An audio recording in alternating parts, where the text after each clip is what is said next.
I'm gonna focus. Oh, it is focusing. I don't even know. I'm so sorry for the lighting. I'm like wired.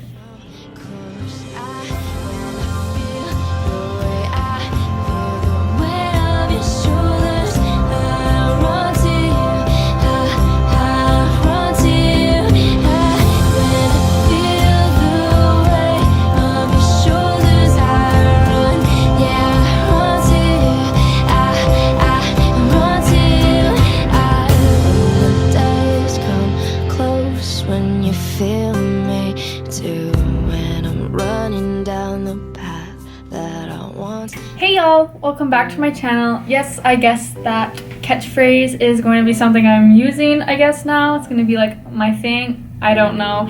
Jamie kind of started it, so I guess it just kind of stuck. So it might be something that I'm doing often now. So this video is kind of a university survival guide for those who are starting university in the future at any point, and to kind of help you guys into a smoother transition, because university can be really tough at times and it sucks kind of going into the unknown.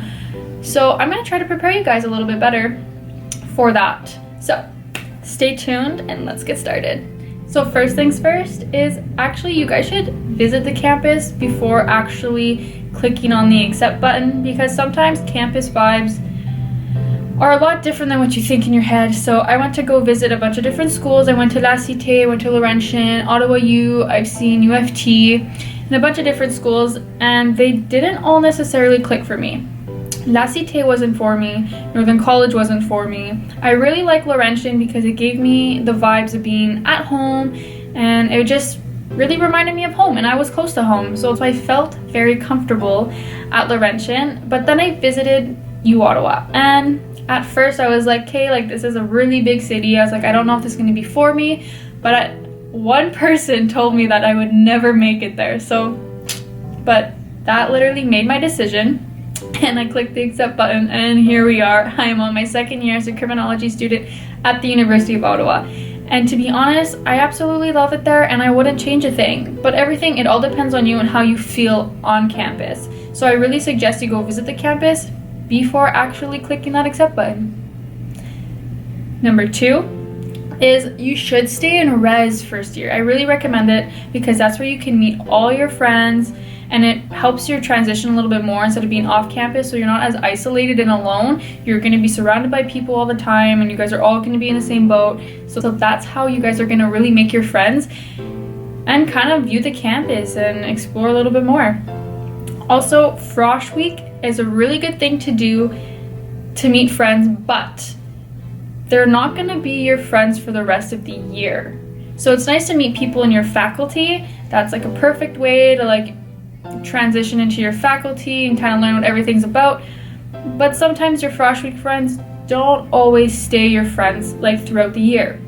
Like for me, I did Frosh Week, and I don't talk to any of the Frosh Week people that I met except for one, and her name is Gabby, but she was also on my floor. So I met her through res as well, and then through her I met the rest of my friends, and a few other friends along the way were from my building. So that's how you really make friends, is through res. So I really recommend it. Actually just do it. Like, and I know it could be pricey, but there's different price points and stuff like that you can choose from. So I suggest that's something that you guys should very much look into. Also, number 3. So once you're kind of settled into campus, before classes start, I really suggest going to view where your classes are going to be located and check your schedules frequently, because they tend to change classrooms left and right. Even the day of, check your schedule, because sometimes they'll make changes. The day of, check your emails and stuff, because sometimes your profs will message you and say, hey, we're gonna be changing, we're gonna be here instead of here. And that can really suck, especially on a big campus where you're supposed to be at this end, but he changed it to this end. So then you're gonna have to make pretty much sprint at least 10-15 minutes to get to class in order to not be late. So I suggest checking that ahead of time and going to view all your classes. And like I said, the day of your class, make sure you check an hour before if there is any class changes, because that happens actually quite frequently. I did that my first semester. I sat down in a class, and when the teacher put the syllabus on the board, I was like, This is not my class, and that absolutely sucked for me because I was sitting front row in this class and I had to get out to get to my other class, and I was in the middle of a row, so that was really awkward on my part. So make sure you check your emails, your class schedule and everything of changes. Step 4, start strong and don't fall behind. So Frosh Week is a really good time, but at the same time it's really tricky because that's when people start falling behind, because you spend that week with a bunch of your friends doing a bunch of activities, but that week you also have classes. So often you might go to class, not pay attention, come back, and then continue your activities with your friends, but you got to catch up on your work afterwards, and chances are you're going to be left behind like I was my first year.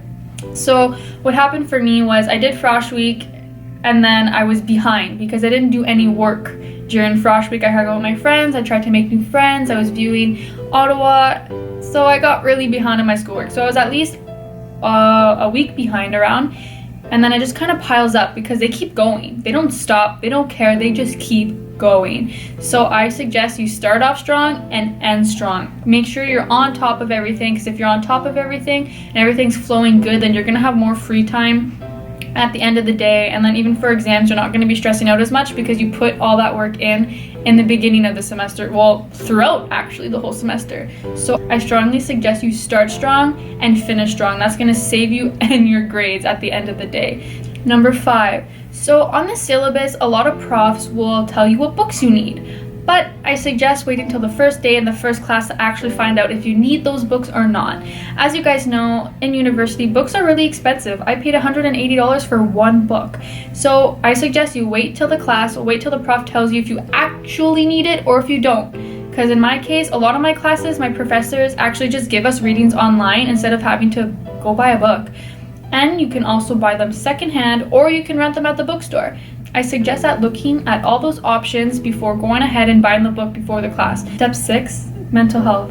Mental health is actually really important, and when you're in university or even college, it could become hard and you'll lose sight of that. You'll lose sight of kind of who you are because you're thrown into the unknown and you're trying to fit in with a new crowd of people, so you can really lose sight of who you are as a person, and school can be really tough. It can be really stressful.